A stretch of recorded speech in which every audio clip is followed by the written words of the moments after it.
Hey, this is Sky. Welcome to my YouTube channel. Go check out my website at skysworld.com for life coaching and mentoring. Let's talk about communication styles.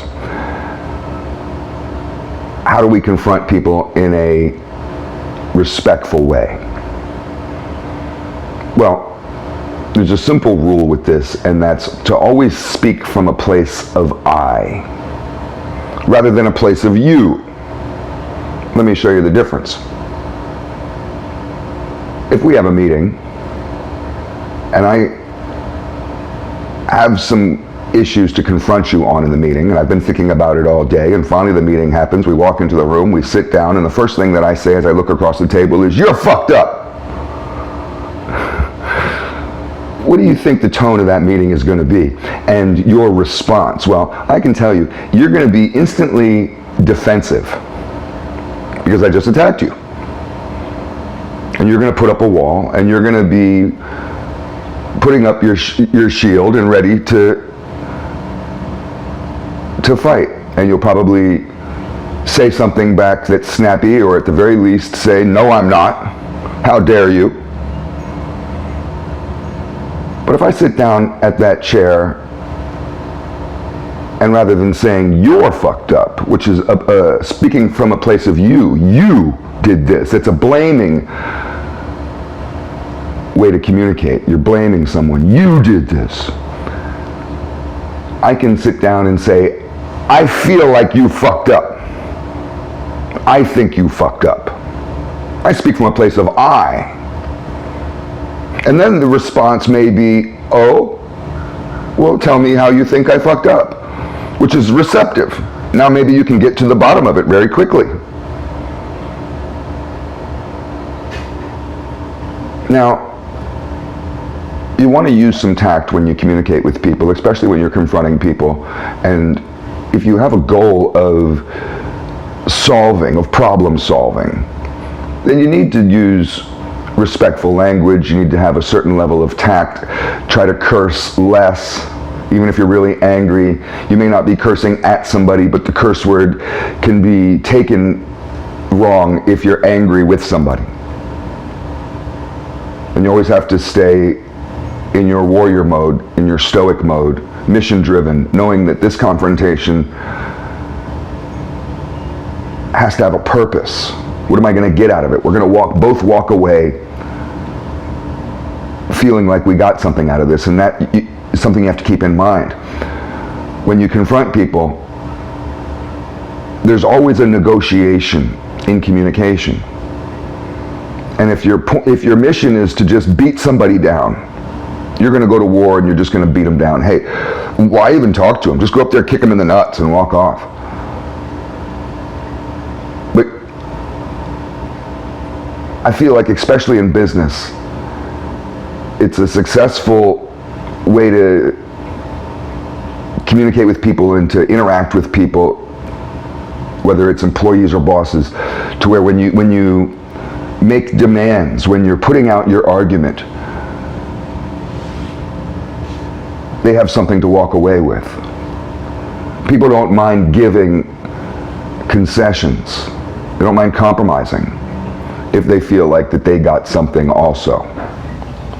However, it's not my job to digest your meal for you. I'm not a bird, and I'm not going to chew up your food and then spit out some mush into your little baby bird's mouth, you know.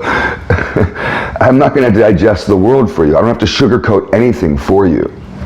If you get offended, and I've done my job of speaking from a place of I, of using respect and tact, confronting you, but you're still deeply offended, and you respond to me across the table, "That's offensive."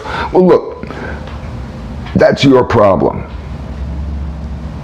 I'll give you a plate of food, but if you start choking on it, that's not my fault. How you digest the world is your job. It's not my job to digest it for you. And I have to say that because some people, they hold back on making demands or communicating their feelings in police forcing their boundaries. There's a lot of reasons why you might need to confront somebody. And they have a hard time doing that because, you know, they don't want to rock the boat. They don't want to hurt someone's feelings. I don't care about your feelings. All I care about is moving forward, solving whatever problem that needs to be solved, and going forward. A lot of people take things as offensive, and you have no control over that. Some people are just sensitive little people. You can't help it. I offend people all the time, and I don't care. My brother, he gets sensitive towards that. And he might care if he offended you. I don't care if I offend you. I've broken lots of people's hearts. I got lots of people who hate my guts.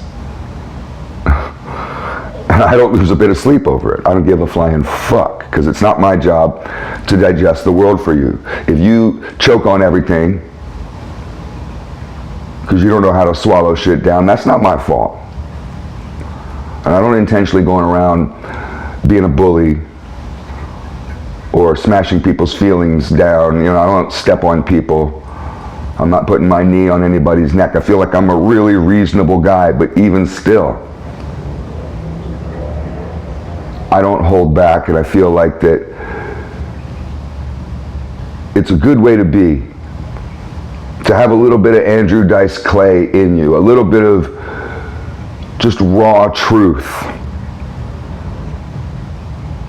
I'm from the streets, and that's how we speak with each other. And I can bring that into the boardroom. And there's a language of business that I learned when I went to college, and I didn't like it.